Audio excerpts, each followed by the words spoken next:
the whole world being in a state of lockdown and having the whole family at home during the day, the internet has become more essential than ever in our daily lives. Many of our parents, or even you, may be working from home, as well as the entire country relying on internet access to attend school.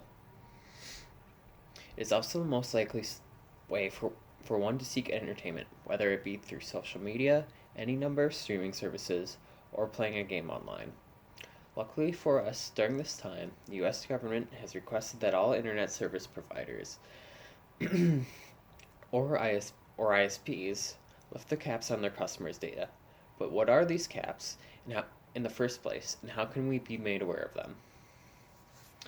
Many are aware that the internet is not the most inherently safe place for from keeping your information private from others, whether it be from individuals or from companies. The fear of having your banking info or all your passwords stolen is a very real threat. Most people are under the presumption that websites are the most likely culprits of this information, as it is quite plausible to believe that they would be logging all your info and selling it. Unfortunately, it is often those that we pay for internet access, internet service providers, that are the ones logging and selling our info, as well as being involved in other shady dealings. The most common illicit practice performed by these internet service providers is data throttling. Data throttling is technically legal and, under its intended use, is used to slow down internet use for clients of a server when that server has become congested. However, ISPs will commonly slow down your internet artificially to make your internet seem slower than it actually is, as a means to encourage customers to spend more money on getting faster internet.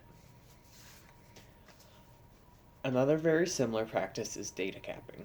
Data caps are set in place to keep servers from becoming congested by slowing down internet speeds dramatically when these caps are hit.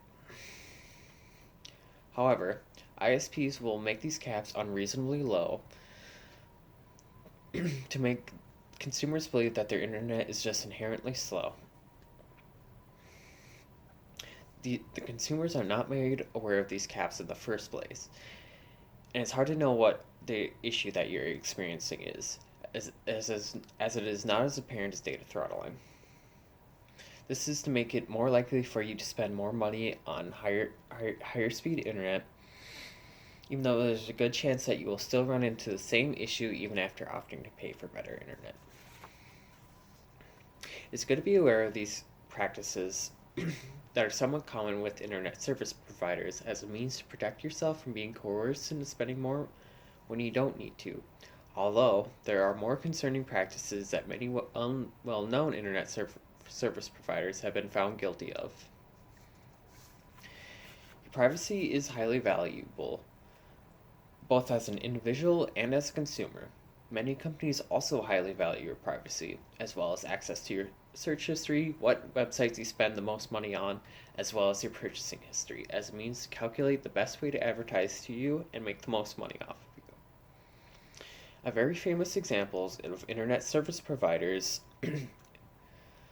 violating the privacy of their consumers was when AT&T and Verizon both installed cookies, which are packets of data that track user activity, onto their customers' devices as a means to allow anyone to track them, especially advertisers.